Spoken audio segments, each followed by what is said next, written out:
Hello friends, ఇప్పుడు ఎవరో ఒక అమ్మాయి పోస్ట్ పెట్టింది. ఎవరు ఈ అమ్మాయి తెలియదు, కానీ బాగా రాసింది. హిందువులు ఆవు పాలు ఆవు నెయ్యి తింటే తప్పులేదు, ఆవు లేదా గొడ్డు మాంసం తింటే తప్పేంటి, అది ప్రసాదంలో కలిస్తే తప్పేంటి. కొందరు ప్రముఖ బుద్ధిస్ట్ వాదులు, అంటే అసలు బొమ్మ వేరే అనుకోండి, బొమ్మ అది పెట్టుకుంటారనమాట సోషల్ మీడియాలో. నువ్వు సంసారం నీ మొగుడుతోనే చేస్తున్నావా, లేక ఏ మగాడైతే ఏముంది, చివరికి కలిగేది పడక సుఖమే కదా అని కనపడిన అందరితో చేస్తున్నావా, లేదా ఆలికి తల్లికి చెల్లికి తేడా లేకుండా సంసారాలు చేస్తున్నారా మీ ఇళ్లలో? చేయరు కదా, చెయ్యరని అనుకుంటున్నాను నేనైతే. అదంతే. బీఫ్ చాలామంది హిందువులు తింటారు, కానీ అది ప్రసాదంలో మాత్రం కాదు.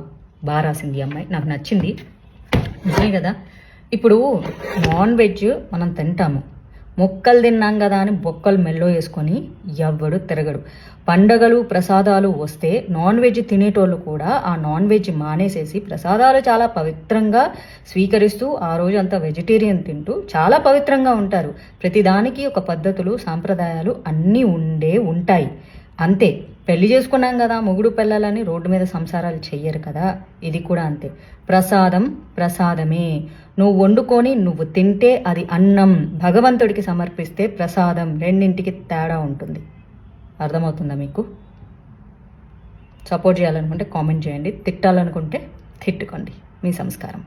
మనందరికీ తెలుసు, ఒక ఏదో ఆడియో ఫంక్షన్లో ఏదో సినిమా ఫంక్షన్లో వచ్చేసి కార్తీ గారు laddu is a very sensitive issue, ఆ టాపిక్ ఇప్పుడు మాట్లాడొద్దు అని చెప్పేసి ఆయన చాలా క్యాజువల్గా అన్నారు. పాపం ఆయనకు రాంగ్ ఇంటెన్షన్ లేకపోయిండొచ్చు కానీ బట్ సెన్సిటివ్ ఇష్యూ అని చెప్పేసి. కార్తీ గారు ఎప్పుడు ఎలాంటి కాంట్రవర్సీస్లో లేరు, ఆయనది పొరపాటు జరిగిపోయింది అంతే.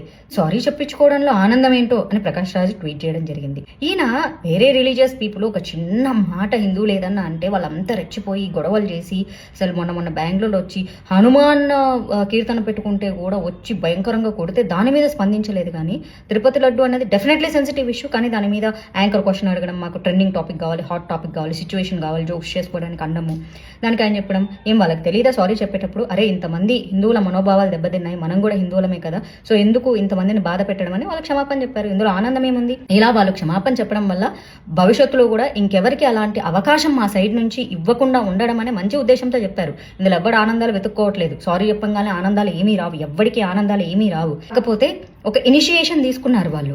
ఓకే, మన ధర్మం పైన మనమే కామెంట్లు చేసుకుంటే ఫర్దర్గా ఇంకెవడో ఎన్నెన్నో కామెంట్లు చేస్తాడు, అట్లీస్ట్ వీటుకే స్టాండ్ అని చెప్పేసి వాళ్ళు నిలబడ్డారు.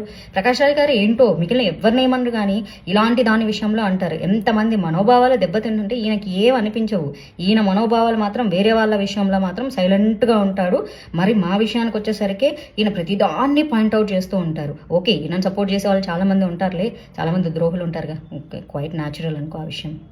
ఇప్పుడు ఆపరేషన్ లేకుండానే మోకాళ్లకు ప్లాస్మా ట్రీట్మెంట్, మీ ఆర్థోపెటిక్ సమస్యలన్నిటికీ రోబోటిక్ టెక్నాలజీ ద్వారా తక్కువ ఖర్చుతో శాశ్వత పరిష్కారం, ఫ్రీ కన్సల్టేషన్, ప్రతి ట్రీట్మెంట్ పై 20% డిస్కౌంట్. ఈ ఆఫర్ కొద్ది రోజులు మాత్రమే, త్వరపడండి. V9 hospitals 9281465842.